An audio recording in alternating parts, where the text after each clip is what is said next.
Hello children, today we are going to read this chapter, that is chapter 3, animals and their young ones further. In the previous video we have already studied about reproduction, and over there we saw that these living things reproduce in two ways, that is one by laying eggs and the other way is by giving birth to their young ones. Next we studied about oviparous animals, and we learned over there that oviparous animals are animals that lay eggs. And further we studied about birds, fish and frog, and we also studied about the structure of an egg. So today we are going to study about a butterfly, cockroaches and grasshoppers, reptiles and animals which give birth to babies. So now let's begin with butterfly. Butterflies have a unique way of reproduction. तो यहाँ पे बोला गया है कि ये जो butterflies होते हैं यानी जो तितलियाँ होती है उनका क्या होता है अलग, यानी इनका जो अनोखा तरीका होता है किसका, तो रिप्रोडक्शन का. They lay their eggs on a leaf. तो यहाँ याद रखना है कि ये जो हमने पहले से पढ़ रखा है कि जो बर्ड्स है दे lay eggs in their nest, ऐसे करके हमने पढ़ा. ये जो फ्रॉग और फिश के बारे में that they lay eggs in water. लेकिन यहाँ पे हमें पढ़ने को मिल रहा है कि जो बटरफ्लाइज होते हैं वो अंडे कहाँ पे ले करते हैं, तो they lay eggs on a leaf. The larva, a small worm-like creature, comes out from the egg, known as caterpillar. तो अगर तुम इस साइड में यानी लेफ्ट साइड पे जो लाइफ साइकिल ऑफ बटरफ्लाई तुम देखोगे तो वहाँ पे तुम्हें पत्तों के ऊपर एग्स दिखेगा.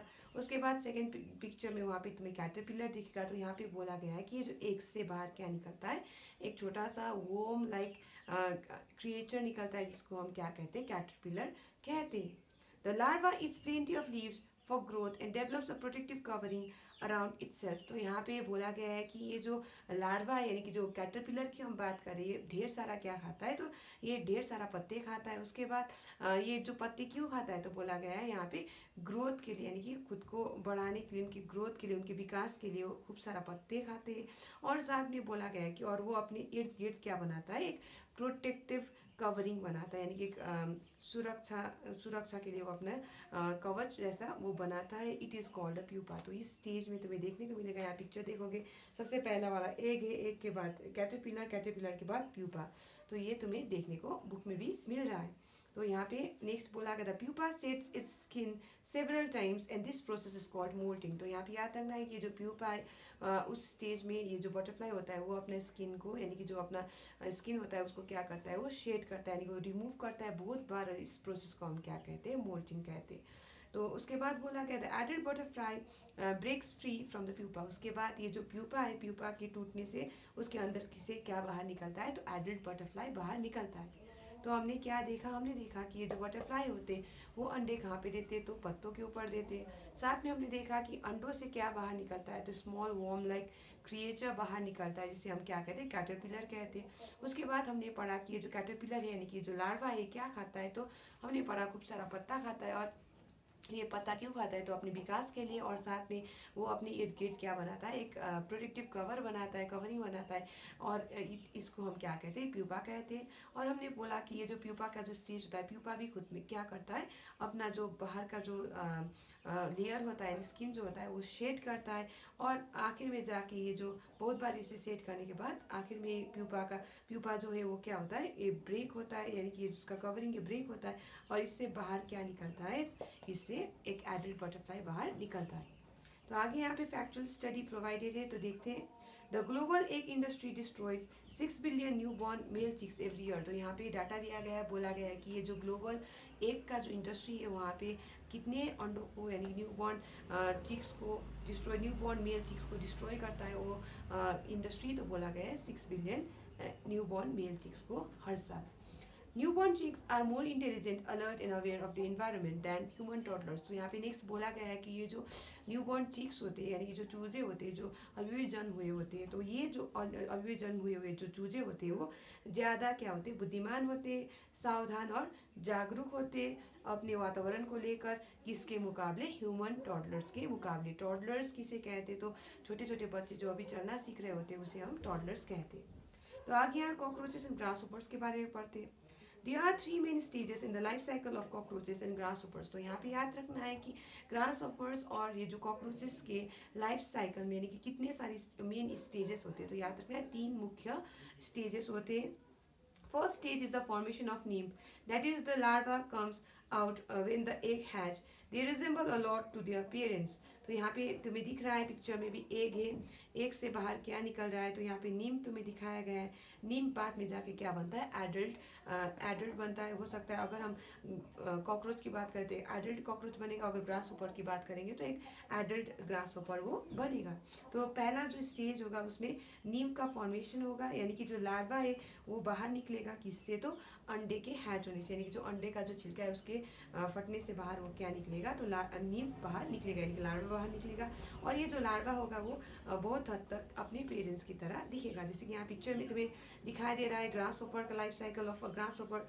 तो ये जो नीम है, नीम बहुत हद तक ग्रास ऊपर की तरह दिख रहा है। After the process of moulting several times they develop into adults. तो हमने पहले से पढ़ रखा है मोल्टिंग क्या है। तो मोल्टिंग वो प्रक्रिया है जहाँ पे वो अपना पुराने स्किन को शेड करता है। तो ऐसे यहाँ पे जो नीम है वो अपना पुराने स्किन को बहुत बार शेड करेगा और उसके बाद में जाके वो क्या बनेगा, किस चीज़ में तब्दील होगा, तो ये वो एक एडल्ट ग्रास हॉपर में तब्दील होगा। और अगर ये जो तुम्हारा पिक्चर प्रोवाइडेड है अगर ये कॉकरोच का होता तो वो एक एडल्ट कॉकरोच में तब्दील होता। तो आगे यहाँ पे रेप्टाइल्स के बारे में पढ़ते हैं। Snakes and lizards are reptiles that lay their eggs on the ground. तो यहाँ पे बोला गया है कि स्नेक्स और लिजर्ड्स क्या है, वो रेप्टाइल्स है। और ये अंडे कहाँ पे देते हैं, तो बोला गया ये अंडे देते हैं ग्राउंड में। But only some eggs from the total number of eggs laid hatch with the help of the warmth from the sun. तो बोला गया है कि जितने भी वो अंडे देते हैं, यानी कि जो हम स्नेक्स और लिजर्ड्स की बात करें, इनमें से सिर्फ कुछ ही अंडे क्या हो जाते, उनमें वो हैच होता है, उससे अंदर से बेबीज बाहर निकलते। और ये अंडे हैच किसकी मदद से होता है, तो बोला गया है ये अंडे हैच होते हैं, यानी कि ये अंडे का जो खोल टूट के जो बाहर अंदर से बाहर जो बच्चे निकलते हैं, तो ये हैच होते हैं किसकी मदद से, तो बोला गया वार्मथ फ्रॉम द सन की मदद से। The rest are eaten by other animals. तो बाकी जो अंडे है उसको कौन खा लेता है, तो बाकी जो एनिमल्स है वो उन अंडों को खा लेता है। तो फैक्चुअल स्टडी यहाँ पे बोला grasshoppers produce music by rubbing their hind limbs together. तो तुमने सुना होगा ग्रास होपर एक तरीके का आवाज पैदा करता है। तो यहाँ पे जैसे कि चॉर्पिंग ही बोल रहे थे, तो ये जो ग्रास होपर जो प्रोड्यूस करता है ये जो आवाज म्यूजिक जो रब करके अपनी हिंड लिम्स को, हिंड लिम्स मतलब पीछे के पैर को जो वो रब करता है, तो तब जाके आवाज वो पैदा करता है। नेक्स्ट बोला गया grasshoppers have ears on their bellies. तो याद रखना है कि ग्रास होपर्स जो होते हैं उनका क्या होता है, ईयर्स होता है, कान होता है कहाँ पे, उनके बेलीज। बेलीज में मतलब उनके पेट में उनका कान होता है। हमारे हेड में यहाँ पे हमें हमारा कान होता है, लेकिन उनका कान कहाँ पे होता है, तो उनके बेलीज में कान होता है। अब आगे हम पढ़ते हैं animals which give birth to babies के बारे में। तो mammals are the animals that give birth to young ones. तो यहाँ पे याद रखना है, हमने पहले से पढ़ा कि एनिमल्स दैट ले एग्स को हम क्या कहते हैं, ओविपेरस एनिमल्स। तो ऐसे animals that give birth to young ones को हम क्या कहते हैं, तो मैमल्स कहते हैं।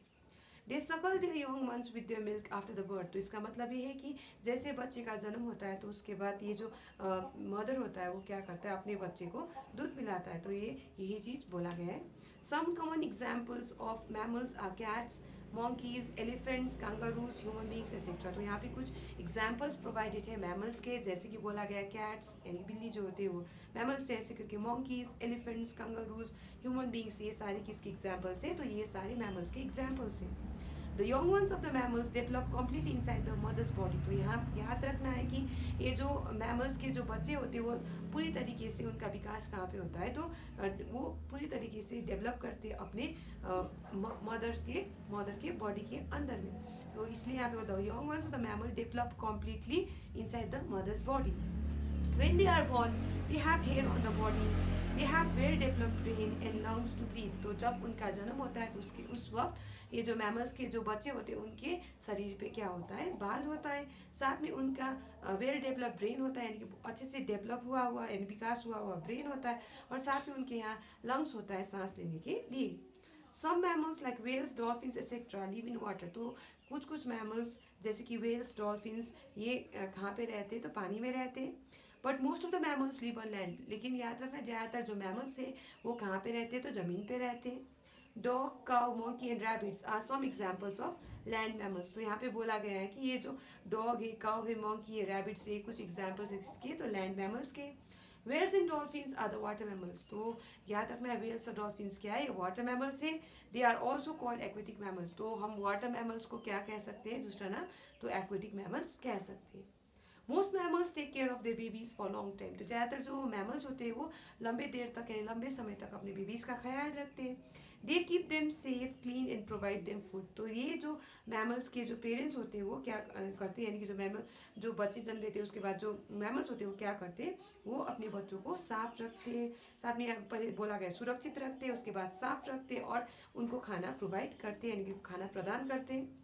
Mammals like fish whales etcetera do not take care of their young ones. तो यहाँ पे बोला गया है मैमल्स जैसे कि फिश और वेल्स वो अपने क्या नहीं करते, वो अपने बच्चों का ख्याल नहीं रखते। तो यहाँ पे हम मैमल्स की, यहाँ पे तुम्हें फिश भी दिख रहा है, तो यहाँ पे याद रखना है कि कोई कोई प्रजाति के फिश जो होते हैं वो क्या करते हैं, वो they don't lay eggs but they give birth to their young ones. इसी वजह से यहाँ पे फिश एडिड है, जबकि हमने फिश के बारे में पहले से पढ़ रखा है और हमने वहाँ पे फिश के बारे में पढ़ते वक्त देखा था कि fish lay eggs in water करके हमने पढ़ा था।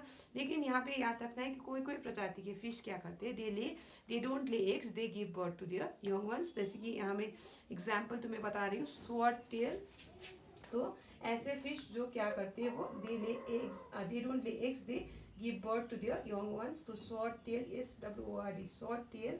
तो यहाँ पे जो स्वॉर्ड टेल है वो क्या है, वो एक ऐसा प्रजाति है फिश का जो क्या करता है, that give birth to their young ones. ऐसे करके दूसरा भी लिख लेते, गप्पी GUPPY। गप्पी भी क्या एक स्पीसी है किसका, तो फिश का प्रजाति है जो क्या करता है, they don't lay eggs but they give birth to young ones. So यहाँ पे बोला गया mammals like fish whales etcetera do not take care of their young ones. तो ये अपने बच्चों का ख्याल नहीं रखते, they leave them on their own. तो वो इन अपने बच्चों को क्या करते हैं, अपने पे ही दम पे जिंदा रहने के लिए छोड़ देते। So we have completed reading this chapter children.